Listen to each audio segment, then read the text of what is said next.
school, and this particular building was built in 1886. So that's well over 100 years ago. It was built to replace a log cabin school that was Delhi District Number 7 that was built just after the Civil War. When they decided to build this school, they canceled the fall term so that they could get the building done, and it cost them $899 to build this building. That's over $1 trillion. No, that's under $1,000. Today? When they built this in 1886, it cost $899.69, I believe. That's 5 years. Now, you might think it's somewhat crowded in here, but gun school usually held between 30 and 40 students. They would be from all ages, which is why we have the small desks in front, age 6 through 16. Usually there was a teacher hired each term. They would get from between $20, maybe $30, maybe $40 a month to teach. Now in the winter term, they usually had a male teacher. Because in winter term, all of the boys came. Spring and fall term, quite oftentimes they were busy working on the farm and didn't come to school. People didn't advance by grade just because they were a certain age. You had to work your way through the McGuffey Reader Series. And if you didn't get through a reading book, you didn't progress to the next series. Needless to say, many of those boys who only came winter term sometimes were still in the 3rd reader when they turned 16. But you couldn't quit school at 16. Now in 1906, the Gun School Board hired a wonderful teacher by the name of Margaret Spence. Now Miss Spence must have been a great teacher because in addition to teaching her students and doing certain duties the teacher had to do, these were the list of things she had to do. Get to school in time to have the room comfortably warm when school begins. It's a bit chilly here today because I didn't get here early enough to start the fire in the stove, because that's how it got warm. Now, at the end of the day, Miss Spence had to lock all the doors and windows and be sure the fire was safe for the night. During the school day, she had to supervise the children's recess and take no time for personal reading or business during school hours. Her whole time here was spent teaching children.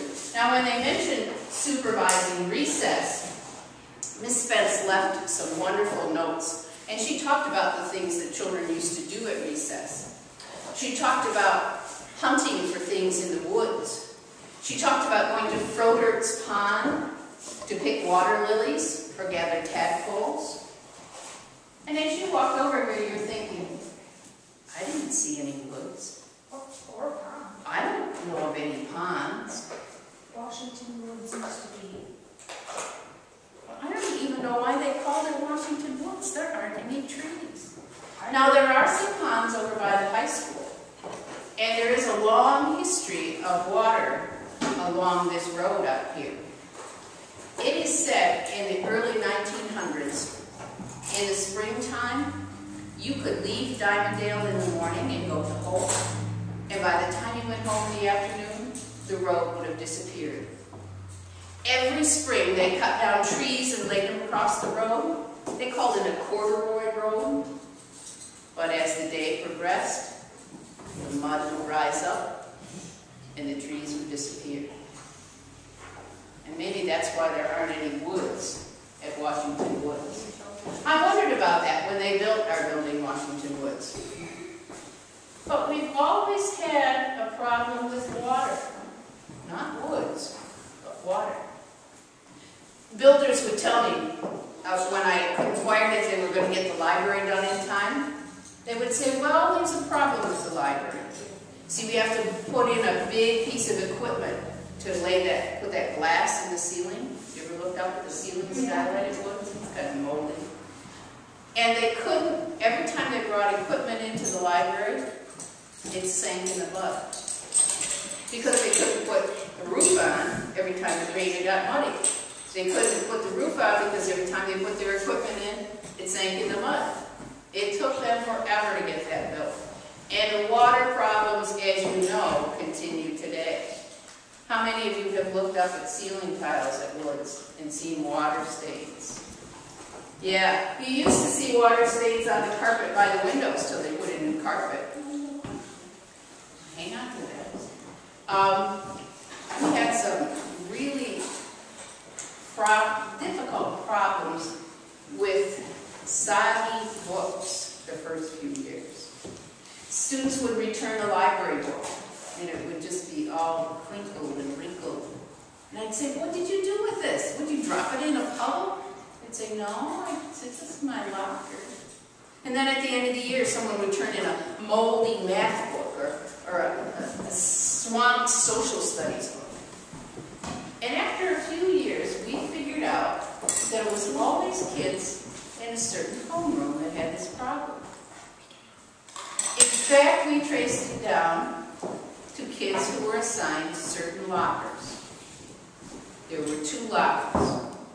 Locker 524 and 525 flooded. You could open the locker and see the rust where the water came down from the roof. Now, we tried a lot of things. First of all, we didn't assign those lockers to people, but then we had too many kids, so we had to assign those lockers. And the custodian figured he could drill a hole above that locker. Well, what happens when you drill a hole above the locker? Yeah, the water comes right down on the locker again. Finally, Mr. Hernandez, who was there last year, figured out if he hung a bucket under that hole, it would catch the water and people could use the locker, okay? Now you're thinking, I've seen other water problems at Woods too, right? Have you seen, you used to get a fountain that came up the front sidewalk, but now it comes through the wall in the lobby. Have you ever come in after a rainstorm and you see they have those cones around the lobby because water squirts right into the lobby? But you're saying, what's that got to do with Dunn Schoolhouse? And I wondered about that myself for a long time. Now, when the school district bought the schoolhouse back in 2003 and we refurbished it, that's when I found all of Margaret Spence's notes. In addition to talking about recess and going over to Frodert's Pond, she talked about spelling. Because in 1905, all of the students had to buy a new spelling book. Some of you are starting a new spelling program, right? Have you bought any spelling books? No. Well, if you were a student back in 1905, you had to bring in $1.76 and everybody had to buy a new spelling book. So Miss Spence thought, if you're going to have some new spelling books, we're going to have spelling bees every week. And at the end of the year, she had one last day of school spelling bee. And to the person that won that, she gave some kind of award. I don't know if it was a medal, a ribbon, she didn't really say. So I was looking through Miss Spence's records, and sure enough, during a weekly spelling test, it was usually some 15 or 16-year-old girl that won. You know, those girls that were at school all the time and not working, those older girls. But the last day of school, 1907, May 24th, William Franklin Jr. won the spelling bee, and he was only 10 years old. I thought, that's pretty cool. I mean, somebody who's 10 beats somebody who's 16. William Franklin, a boy, beats a girl. I thought, well, I wonder what happened to William next year. So I turned through Miss Spence's records, and I found the last day of school, May 25th, 1908. But no William Franklin. I thought, well, that's funny. He had won some of the spelling bees earlier in the year. I wonder what happened to him. Now you're saying to yourself, oh, he probably moved away, he probably skipped school. But you wouldn't skip school if you were going to win a spelling contest. And people didn't move away back then. In fact, William Franklin Jr.'s father, William Franklin Sr., was on the school board for gun school. He helped build the village. So what happened to William Franklin Jr.? I know. Well, I didn't know for a long time, until one time I was down at the State of Michigan Library. And this was before you could do a lot of research on the internet. But they had something called microfiche. Microfiche is like on a film, and you put it in a special machine, and they've preserved many of the old newspapers. And sure enough, back in the early 1900s, there was a newspaper called the Holt Press. And I skimmed through a lot of articles on the Holt Press, and there it was, in 1907, May 24th, William Franklin Jr. wins gun spelling bee. So hurriedly, I scrolled through to the next year, 1908, May 25th. And Essie, whatever her name was, age 16, won the spelling bee. But then I noticed on that same page another article that caught my eye. Boy drowns on way to school.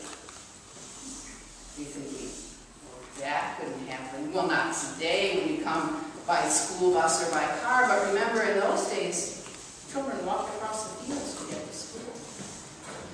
The article went on to say that William Franklin Jr., age 11, had fallen into Frobert's pond on his way to school.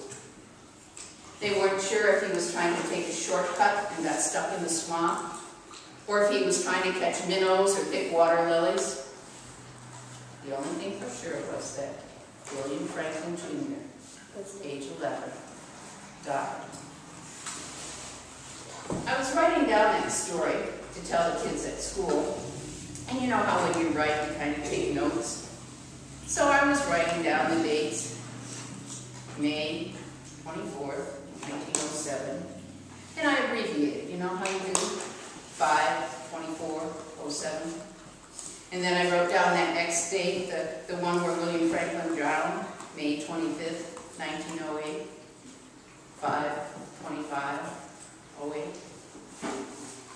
And as I looked at those numbers, I thought, haven't I seen those before? 5/24, 5/25. What were those lockers that flooded all the time? 5/24 and 5/25. Is the reason we have so much problem with water at Washington Woods because William Franklin drowned on the way to school? We still have a spelling bee the last day of school. We do. For 5th grade. And I think about William Franklin all the time. Now, I do not have Miss Spence's notes to show you. I don't even have the newspaper clipping that I printed off the microfiche. You have the records, don't you? No, I don't. Because in December of 2008, 100 years later, 2008, it was a very cold December, and the pipes in this building froze. No one had come over to start the fire like Margaret Spence used to every day. And because they put the pipes up in the ceiling to preserve the old-fashioned school, when they froze and burst, they rained down upon everything. This was not the teacher's desk that was here. The teacher's desk was destroyed. The floor was destroyed. This is a new floor that is put in. You can't see the burn marks from the stove. It looks very nice. Somebody else donated this desk to use, but the teacher's desk and all the records were destroyed in that flood. And what was that I burned? Those were some records from other schools in Holt from the same time period, but not from the school. Can you show us those records? Well, I won't have a chance today to do that. Those are from some Diamondale records and some Holt records. But I did want to share with you the story. And, you know, you will ask me, is that story true? It is truly a story. That means that many parts of that story are true. When you go back to school, right across from the computer lab, look for those lockers. What are they? 24 by 25. I think that's the spot where he actually drowned. Well, I don't know that Froder's Pond was there, But but I think that Washington Woods is built over top of Froder's Pond. Yeah. this is a very swampy part of Michigan. In fact, somebody told me they had to move Washington Woods. It was supposed to be back farther in, but it was too wet and they had to move Washington Woods someplace else. They bought some more land to put it on. Didn't my people actually find one of the lockers the Captain 3? No. These lockers are right across from the computer lab. And you look, and I checked. The bucket's got water in it. It rained this week. Eric hasn't emptied it yet, so there's still water in that bucket. Why it gets there, I don't know. Do you know the people who are those lockers? I think there are people in the steward's room. One year, it was a student who had won the spelling bee in 5th grade. And when I told him the story, he got green. But he's still here. I think he didn't drown that year. He's fine. Well, I think you should all thank Miss Wirt for her birthday treat.